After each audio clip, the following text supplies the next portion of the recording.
I'm delighted to introduce Michele Berk, who is an assistant professor of psychiatry and behavioral sciences out here at Stanford University School of Medicine, with a focus on research, teaching, and clinical service in the area of psychotherapy approaches for treating suicidal behavior in adolescents. She is dedicated to contributing to the research literature in this area, as well as to providing high-quality, empirically informed training in suicide assessment and treatment to therapists in training and to mental health professionals in the community. And she's going to be talking to us about dialectical behavior therapy approaches for youth with high suicide risk. Michele.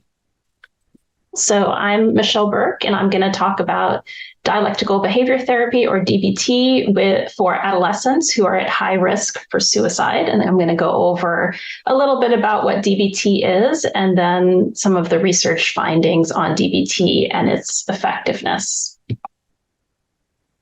And before I jump in, I'm just going to go over a couple of definitions of terms that I'll be using during my talk to make sure we're all on the same page. So a suicide attempt is defined as a potentially self-injurious behavior that the person engages in with at least some intent to die or to end their life. So for something to be a suicide attempt, it means that the person engaged in the behavior, again, with at least part of them wanting to die as a result of it. And that is different than non-suicidal self-injury behavior, or NSSI, which is self-injurious behavior that is not associated with any intent to die, but has other goals associated with it, such as to relieve distress, reduce emotion dysregulation. Sometimes it has a communication function. Sometimes there's a self-punishment function, but the goal is not death. And then there's also a broader category in which these are combined, which is referred to as self-harm. And that is all self-injurious behavior, whether or not there's intent to die associated with it. So suicide attempts and non-suicidal self-injury combined. And I'm going over this because, as you'll see when I go over the research studies, different studies have different ones of these behaviors as the primary outcome. So it's important to know what each study found in terms of thinking about how you can compare one study to another. Just to quickly go over some of the recent statistics about adolescent suicide. So currently, suicide is the second leading cause of death among 10 to 14-year-olds, and the third leading cause of death among 15 to 24-year-olds in the United States. So that is clearly signaling that suicide is a major public health problem among youth. In 2021, according to the Youth Risk Behavior Survey, which is a national survey administered by the CDC every 2 years to high school students in the United States, 22% of high school students in the US reported seriously considering suicide. And then among females, 30% of high school females report seriously considering suicide, which is a very shocking number. If you think about that's about 1 in 3, little over 1 in 3 high school girls have seriously considered attempting suicide. And then 10% of high school students in the United States report having attempted suicide in the past year. So that's 1 in 10 high school students have attempted suicide. Again, the prevalence of that is higher among females than males. And that's, again, very concerning and suggesting the urgency of figuring out effective treatment approaches. The CDC does not conduct surveillance yearly of non-suicidal self-injury. When they did look at this, or some states looked at this in 2015, rates of non-suicidal self-injury were also very high, 17.6% total. That was largely accounted for by girls. Again, 24% of girls, so approximately 1 in 4 teenage girls have engaged in non-suicidal self-injury in the past year. So all of that is clearly very concerning. Despite the urgency of the problem, there's still a limited number of treatments that have been shown to be effective at reducing self-harm, either suicide attempts, non-suicidal self-injury, or both. And I'm not going to spend a lot of time on all of these, but just to orient people, what has been shown in an RCT to be effective so far is multisystemic therapy, which is a very kind of labor intensive treatment where there's a team of providers who go and treat people in their homes, treat the entire family, work with different systems that the youth is embedded in. There's one study showing that this is more effective than hospitalization at decreasing suicide attempts. There was a study a while back of a group therapy approach that had some CBT and some psychodynamic components. That was shown to be more effective than usual care at decreasing self-harm. However, subsequent trials failed to replicate those findings. I believe there's one study, there may be another in the works on mentalization-based treatment, which is, again, a more psychodynamic-based treatment that was shown to be more effective than treatment as usual at decreasing self-harm. There was one trial on an integrated cognitive behavioral therapy approach for comorbid suicidality and substance abuse that was shown to be more effective than treatment as usual at decreasing suicide attempts. There are two studies, and I'll talk more about this. DBT is the only study that's been replicated in two large-scale clinical trials that is shown to be effective at reducing self-harm. One of those studies was done in Norway and one was done in the United States. And the one in the United States is going to be the focus of most of my talk. There was one study that was done in Australia looking at a parent-only intervention. So there was an intervention just for parents. There was no intervention given to the teens, but they found that when parents participated in this educational program, which primarily targeted parenting strategies for depressed youth, there was actually less self-harm behavior in the teens than treatment as usual, which is an interesting finding. And I have some other research, which I won't talk about today, which is focusing on parent-only interventions using DBT. There was an intervention called the Safe Alternatives for Teens and Youth intervention, which is a brief intervention with some CBT, some DBT strategies, which included parent and youth intervention with two providers who worked with each person. There's a trial showing that decreased or increased time to the next suicide attempt. And there's a brand new study, Internet Developed Emotion Regulation Individual Therapy for Adolescents. And this was an online intervention with some live support, and it was shown to be more effective than treatment as usual at decreasing NSSI. So this is what's out there for now that has evidence, and unfortunately, it's not a lot given the seriousness of the problem, but at least we have some treatments. Many of these are not widely available at this point in the community. Most of these have just been studied in the context of research trials and have not been widely disseminated. I would say the exception to that would be DBT, which is been rolled out across many communities and countries, given its long-standing effectiveness with adults, that DBT is perhaps more available than some of these other treatments are, although certainly DBT is not always easily accessible either. Across the treatments that I mentioned, some of the common elements of these treatments that they all have in common are detailed safety planning with adolescents and parents. So like you heard in the last talk, very detailed discussion of restriction of access to lethal means, a written safety plan for the teen, discussing with parents close monitoring of the teen to block opportunities to engage in suicidal behavior. All of these treatments engage in all of those types of safety planning interventions. All of the effective interventions have family-based treatment components, as well as our comprehensive multi-component treatments. There doesn't appear to be any, once a week sort of traditional psychotherapy approach that is effective for kids who are suicidal. There needs to be a more extensive and intensive treatment for those kids so far. There's a focus in all of the treatments on keeping kids in treatment. So most adolescents or a lot of adolescents don't find the process of therapy to be inherently rewarding or interesting in the way that adults might. Having to come talk to an adult about their difficult feelings is not always high on their list of ways they want to be spending their time. So focusing within the treatment on keeping the kids engaged in treatment, as well as committed to the goal of giving up suicidality and self-harm, is a focus of these treatments. The treatments are transdiagnostic, so suicidal behavior And self-harm behavior is not unique to any one diagnostic category. These kids usually present with multiple comorbid diagnoses. And so the treatments are focused on suicidal behavior or self-harm as the primary target rather than a diagnostic category such as depression. And all of these treatments target the many known risk factors for suicide in adolescents. Like I said, DBT is the only well-established empirically supported treatment at this point in time, meaning replicated in 2 separate large-scale RCTs, at least one of them, not being the original treatment developer.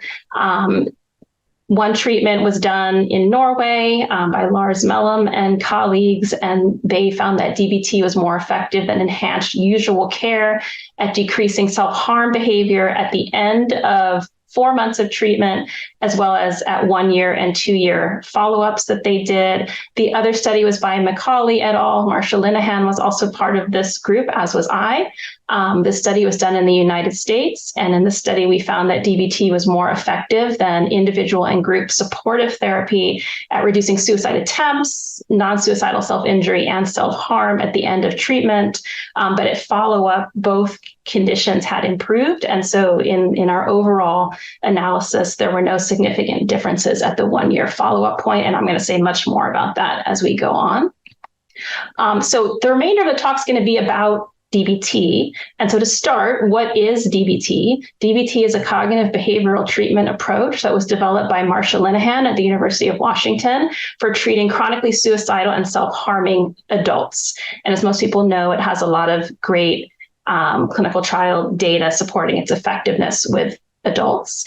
And based on that, an adaptation was developed for adolescents originally by Alec Miller and Jill Rathis. DBT targets emotion dysregulation as the primary cause of suicidal and self-harm behaviors. So the idea behind DBT is that people become suicidal or engage in non-suicidal self-injury when they are experiencing very, very intense negative emotions, and they feel desperate to feel better and reduce those emotions, and they don't know any other way to do that other than self-harm. So we know that NSSI does reduce emotion dysregulation, unfortunately, because then it becomes a hard cycle to break. But people get dependent on that behavior as a way to help themselves feel better. And then when that emotion dysregulation is combined with some sort of sense of hopelessness, like things are never going to get better, I'm going to feel horrible like this always, and I can't make it better, then the idea of suicide starts to become a viable option to someone. And so the focus of DBT is on teaching people many, many skills for regulating emotions safely and effectively, so they do not need to use self-harm anymore, as well as building a life worth living, where the desire to live and experience a life that feels, again, worth living to them can override urges for suicide. And DBT is a multi-component treatment. So DBT is really a treatment program, not just one component. It has individual therapy. For teens, it has a multi-family skills group, meaning teens and parents come together to a group, which is run like a class where they learn lots and lots of skills, how to regulate emotions. And so parents learn them so they can regulate their own emotions when they're dealing with their teen in crisis, as well as be available to help their kids or coach their kids on how to use skills. The teen and the parent both have availability of telephone coaching from the therapist 24/7, so they can generalize what they're learning in therapy to real life crises at the moment that they're occurring. And then the therapists have to be on a consultation team where all of the therapists treating all of the patients in that DBT program meet together every week to support each other, to make sure everyone is staying adherent to the treatment and to share across the team what's going on so we can enhance the effectiveness of treatment for everybody. Without those 4 components, a person is not getting DBT. And this is often confusing, I think, out in the world of community mental health for patients. Often people will be offering a DBT group only, or perhaps DBT informed individual therapy only. And that's great. And those things might be helpful, but that's not what the evidence is for. The evidence is for the full treatment program. And so, like I said, for adolescents, DBT program would consist of individual psychotherapy, the multifamily group skills training, the therapist meeting or the DBT team, the phone consultation, and then we also do an adolescent DBT family therapy and parent collateral sessions as needed. And often there's a lot of work with parents around safety planning, as I said before, and trying to reduce family conflict using DBT skills, as we know that family conflict is a big risk factor for adolescent suicidality, as well as a barrier to safety, because we want teens to go to their parents for help and let them know when they're feeling suicidal. And they won't do that unless they feel that they will get a validating and non-judgmental response from parents, which are tools that we teach in DBT. And so we really focus on that family conflict piece through some family and parent sessions.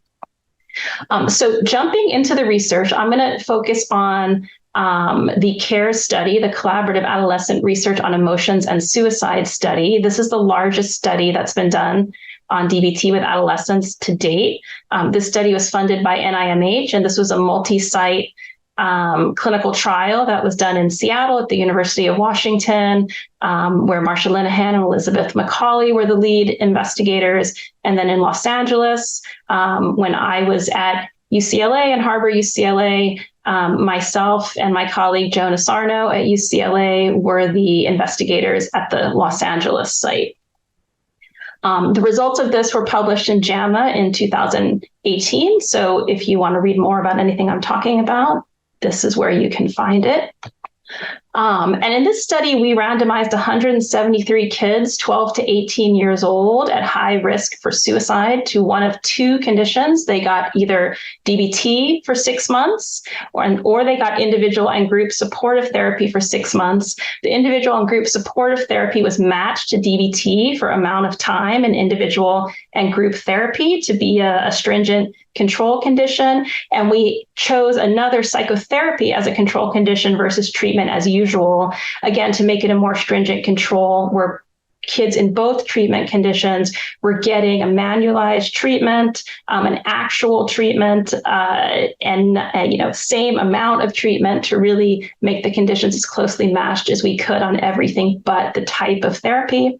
And then we followed the kids for a total of 1 year. So in addition to a baseline assessment, we did outcome assessments at 3, 6, 9, and 12 months. So 2 assessments while they were in treatment, and then 2 assessments in the 6 months after treatment. And kids in the study were at very, very high risk of suicide. So this is one of the highest risk samples of kids that's been studied in a treatment study so far. The kids in the study had to have at least 1 lifetime suicide attempt. They had to have elevated suicidal ideation within the past month, and they had to have recurrent self-harm behavior, meaning at least 3 lifetime self-harm episodes, with at least 1 in the 12 weeks before they went into the study. And there was very minimal exclusion criteria, again, because kids coming into DBT often have severe psychopathology with multiple comorbid diagnoses and symptoms.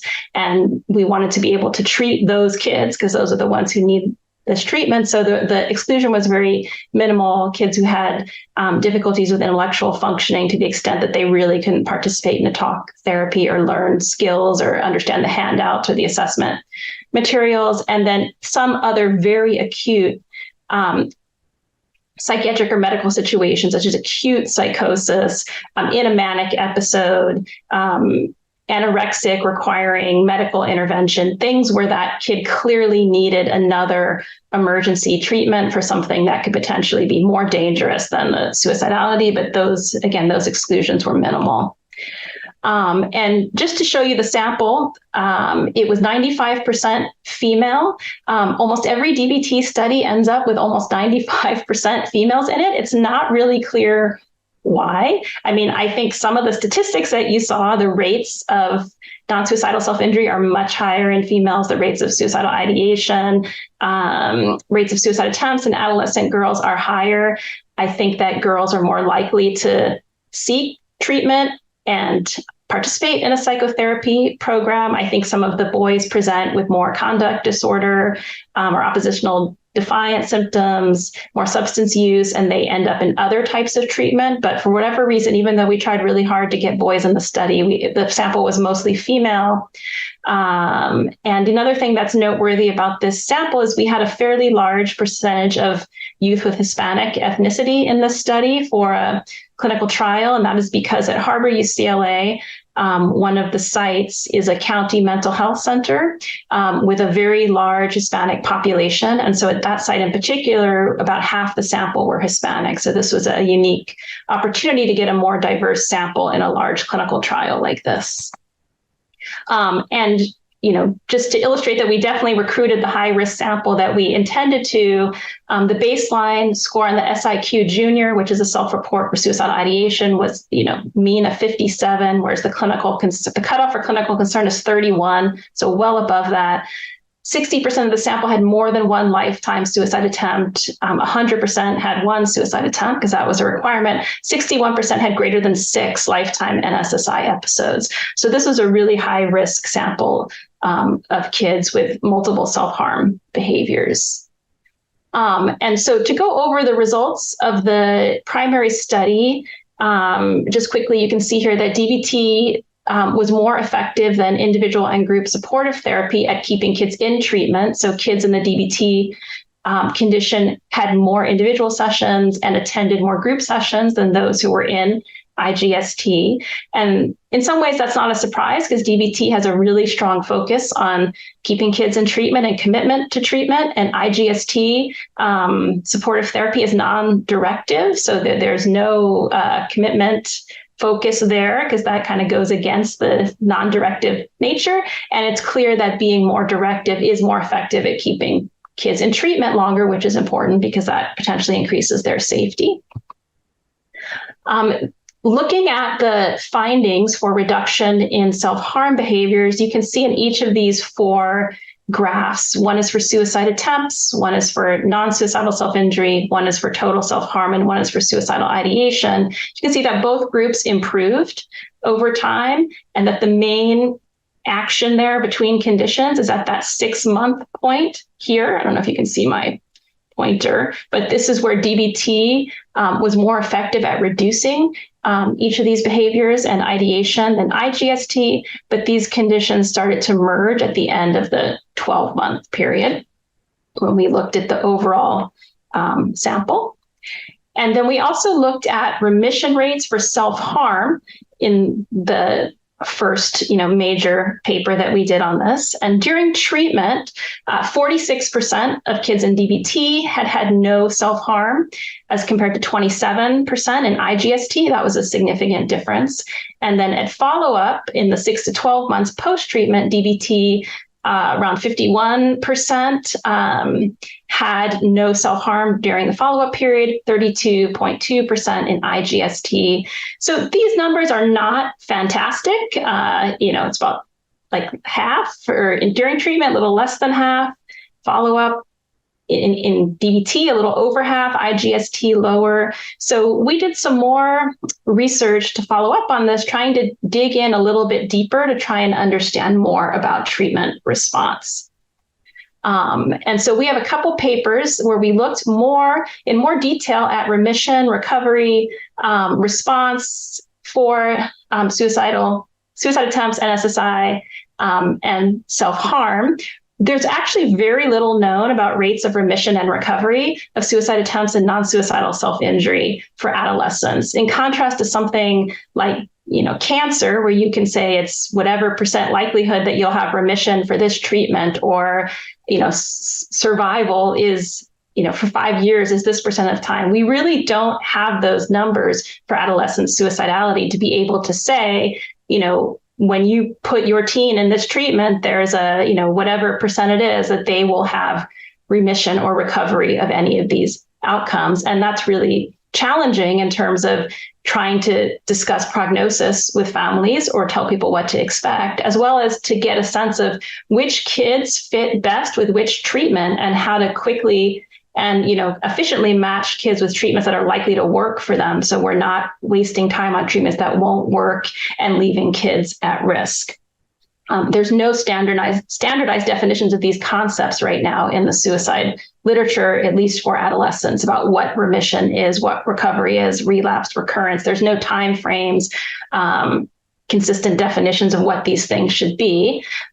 This is complex, but we created our own definitions based on our data from the CARES trial. And so remission was absence of NSSI or a suicide attempt over one of the intervals that we measured outcome. And then recovery was defined as remission across at least two of those intervals. So recovery is a longer period of remission. And we defined it as an absence of behavior. So we didn't look at response. It's not clear what a decrease in NSSI or a decrease in suicide attempts represents. I think because the behaviors are dangerous, we want to get to remission, not a decrease.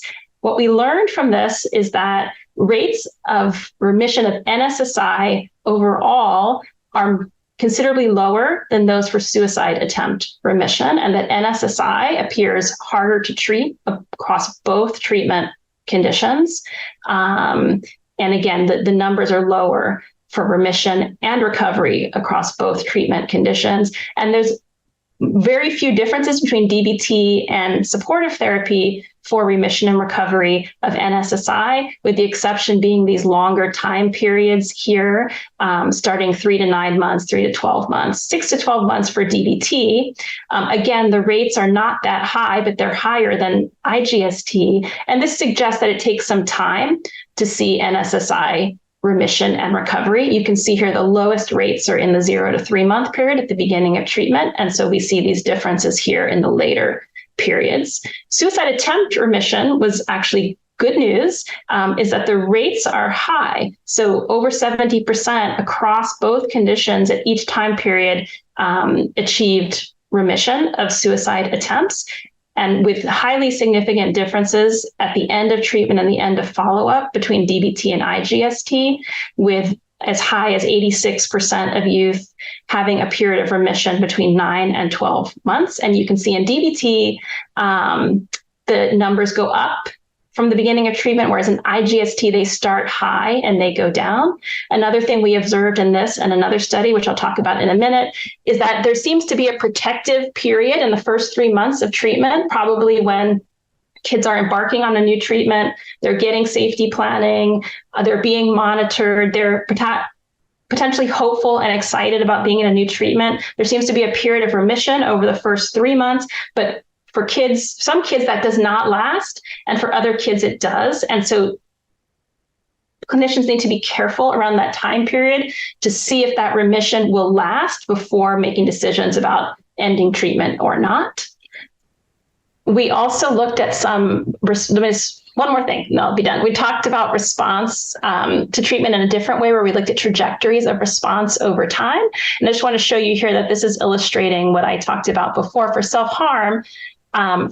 You can see there's two groups that everyone improves. This is across both treatments in the first 3 months, but then they split into some kids who will continue to have decrease and then elimination of self-harm, and some kids who will get worse over time. Whereas suicidal ideation, if they come in with higher, they'll stay higher. If they come in with lower, they tend to improve.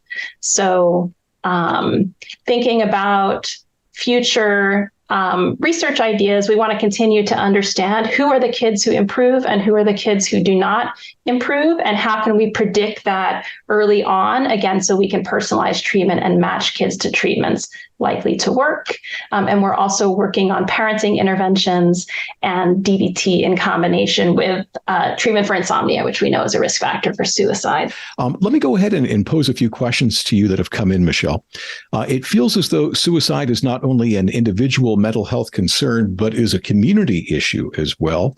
With the increase of suicide attempts, suicides, and NSSI, what other types of community interventions could be put in place?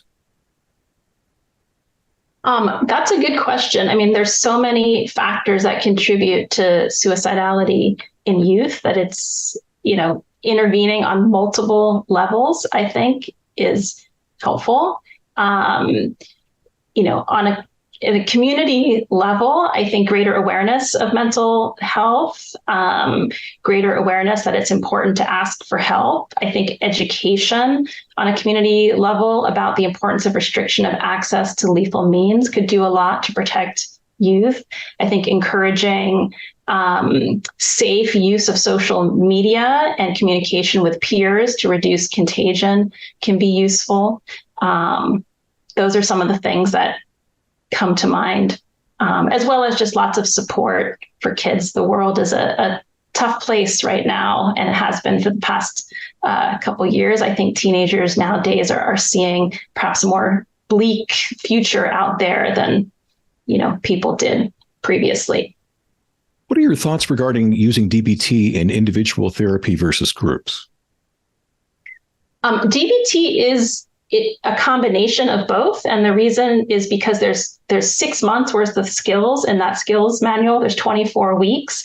And we don't know yet from research if that can be distilled down, because we don't know which skills are the essential ingredients. So the skills get taught in this class or group because there's not enough time for the individual therapist to teach everything in individual therapy. So they kind of work together in synergy with each other, where they learn the skills and then they have the time with the individual therapist to review them, make sure the teen understands them, really fine tune them, decide which ones fit with which particular problems for that teen. And so you certainly could learn the skills just in group and figure out how to apply them on your own, or consult with a therapist who's not trained in DBT, or your individual therapist could try and teach you some skills without the group, but you won't get as intensive a dose or the full complement of that without doing both of them together. And let me wrap up with this question. Are there specific aspects of DBT designed around suicidality? The whole treatment is designed around suicidality. That's the whole reason the treatment was developed, to help patients with chronic suicidality. And again, the belief in DBT is that emotion regulation is what patients need to learn to be able to reduce suicidality, as well as building a life worth living. And so the whole treatment is based on that. I mean, I would argue, and what we do in our clinics is we don't have teens in the DBT program unless suicidality and self-harm is a presenting problem, because the treatment focuses on that so much. That's at the core of it. So it's, not necessarily the top option for a kid who's not struggling with suicidality or self-harm. There's other ways that kid can potentially be helped with something less intensive. Michele, thank you so much for your time. Again, we apologize for having to cut the formal presentation a little bit short there. We appreciate all the great information you shared.